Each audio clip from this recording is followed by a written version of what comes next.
Hi, this is Yolanda Van Veen, and in this segment we're going to talk about how to prune maples. There's so many different types of maples, and my favorite are the Japanese maples that have gorgeous red foliage in the fall. And it's very important that you prune your maples even when they're young, because by following a few pruning rules, you will find that they'll grow very even and they'll be very beautiful and do really well for many years. So let's go over some of the rules.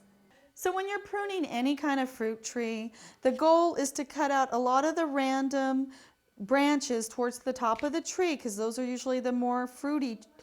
branches that's going to produce the more fruit, and you want to thin it out about 1/3 the size each year, and that way it won't just get tall and lanky, and it'll fill up and you'll get a lot more fruit quicker. And so just by cutting out, see the lighter colored branches, you can get a lot more fruit, and you just trim them out and even it out so there's more sun that gets into the middle branches and the tree will do much better.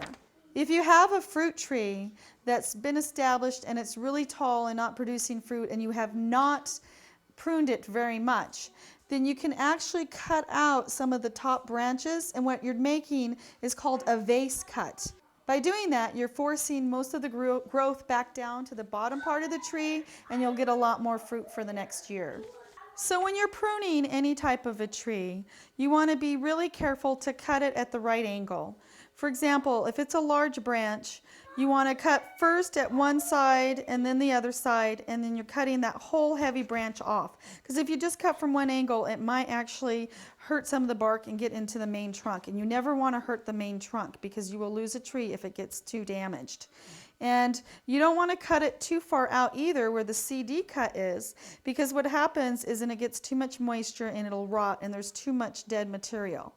You want to cut it right at a little bit of an angle, leaving 1 to 2 inches right at where the tree is reading with the main trunk. Same thing, you never want to cut right up to the trunk line and make a solid cut, because what happens is the tree gets very damaged, and sometimes it will eventually kill the tree because it doesn't have bark to protect the main trunk, and that is what's needed. By just cutting back your maple tree maybe 1/3 every year and trimming out some of the dead branches or the wimpy branches, you'll find that they'll grow very full and very even, and that they'll be beautiful for many, many years.